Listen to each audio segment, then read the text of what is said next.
Hi, I'm Kara. And you're watching Hometalk. To begin, I purchased a 36 by 48 piece of acrylic from Home Depot.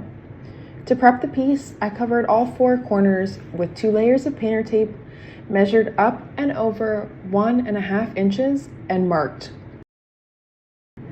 I then used a regular drill bit to slowly drill the hole into the acrylic, making sure not to crack it.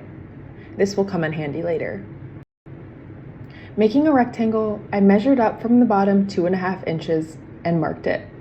6.5 inches from each side and down 8.5 inches from the top. I used painter's tape to mark these measurements.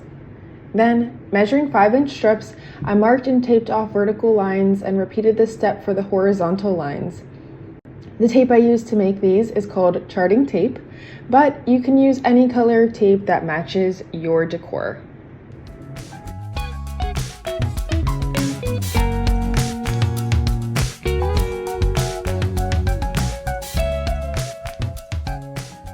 After all the lines were marked, I cut the excess tape off with an X-Acto knife and removed the painter's tape.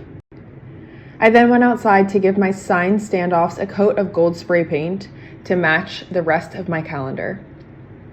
While these were drying, I secured my vinyl letters to mark the days of the week to the top of my calendar. I made these with my Cricut, but you could cut your own or get a set of stickers from the craft store to spell out the days of the week. Now it's time to hang. Having a partner comes in handy to hold the calendar up to make sure it's level and then mark the corners where you drilled. The standoffs I ordered came with anchors and screws, so I first secured the drywall anchors to the wall and then I drilled in the base of the standoff. Then we lifted the calendar and slid the pre-drilled holes onto the screws and secured them with the stoppers. I am thrilled with how this calendar turned out. It's a chic way to plan out the week or the month without being a total eyesore. Because it's totally customizable, you can use it in any room of your house to fit your decor. Using dry erase markers to add the dates, this is the perfect addition to my new home office. I hope this inspired you to make your own giant acrylic calendar, and I'll see you in my next video.